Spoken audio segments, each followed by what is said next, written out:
Yo dudes, what's up? This is Planet Keith, I'm Keith, and today it's episode 15 of the weekly vlog thing. It's been a strange week. It's been dominated by football, racism, COVID and, well, politics. But in between that, I did some personal stuff that's just about me. I can't do this week without mentioning the fallout from England not winning Euros 2020, which was only a week ago. It seems a lot longer. I had been watching just on the telly and not on the computer. I hadn't been looking at Twitter or anything else. So all I got to see was the official UEFA feed of video, in which everything was perfect, apart from the baffling minute or two when there was a bloke who thought that streaking was still in fashion, but we weren't shown any of that. We were just shown the players standing around looking bored, waiting for it to be over. But also what we didn't see was the violence outside and inside the ground when hundreds of ticketless fans basically broke into the stadium, and yeah, that was not good. But the real story was the horrible racist abuse that took place on social media, mostly Twitter, when the three players who missed their penalties, who all happen to have dark skin, were abused on a gigantic scale by a bunch of idiots, is all you can call it. Well, idiots? Morons?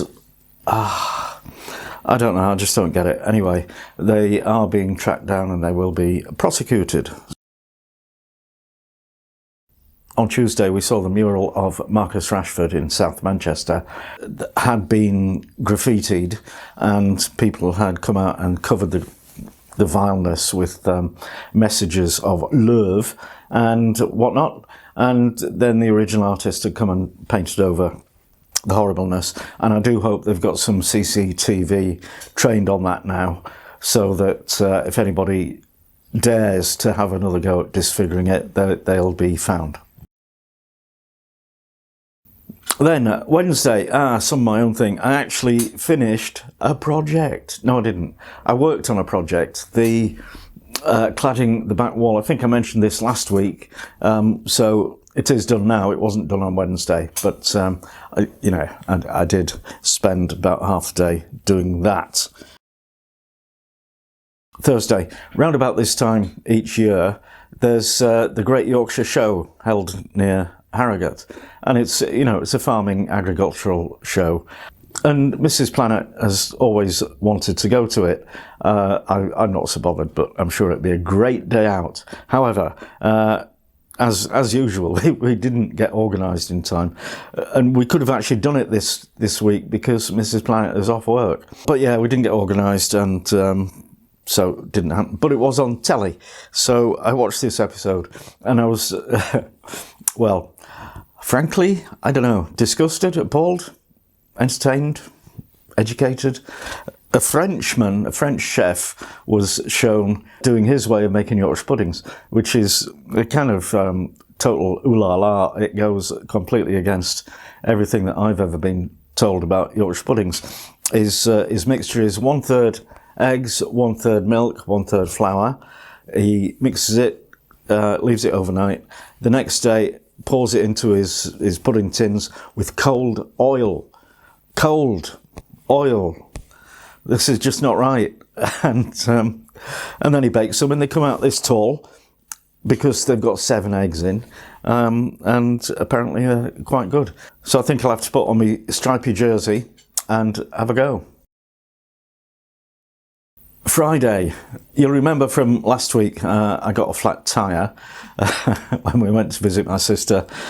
So it's actually been holding up quite well. I've just had to pump it up once during the week, just for running around the village. But on Friday I booked it in and got a fresh tyre. Because I'd used this temporary repair stuff, which the manufacturer says on the can, that you can repair a tyre permanently, even though it's had this stuff injected into it. both garages that I spoke to said, no, can't do it, which I take to mean, no, can't be bothered to do it. So a new tyre, 50 odd quid, it's okay. And Saturday, I should mention that since about the middle of the week, we've been having a heat wave, which is quite astonishing. So on Saturday, I mowed the lawn and then retreated into the shed because it's cooler in here, and finished the thing, which was meant to be, cladding fixed on the wall, but ended up being a freestanding sort of screen on wheels. So I could, in theory, move it around, but in practice it weighs a ton, and I probably wouldn't move it very far. Finally, Sunday, an excellent news day. The Health Secretary, Sajid Javid, tested positive for COVID on Friday and had met face-to-face with the PM and the Chancellor, who then both got pinged on Saturday and told to self-isolate. And so they invented this scheme that suddenly they were members of, where if you've been double jabbed, you don't have to self-isolate as long as you have a test every day. So, yeah, right. That they backpedaled on that within 3 hours, and so they are both now self-isolating. And the poor old Prime Minister happens to be at Chequers, his grace and favour country residence. Can't be bad self-isolating in that little palace. So having heard that COVID is alive and kicking, the Delta variant is generating 50,000 new cases every day, and experts are saying could be 200,000 in a couple of weeks. And tomorrow is Freedom Day, as designated by the Prime Minister. Pretty much all restrictions get lifted. Wearing masks becomes optional. Social distancing is cancelled.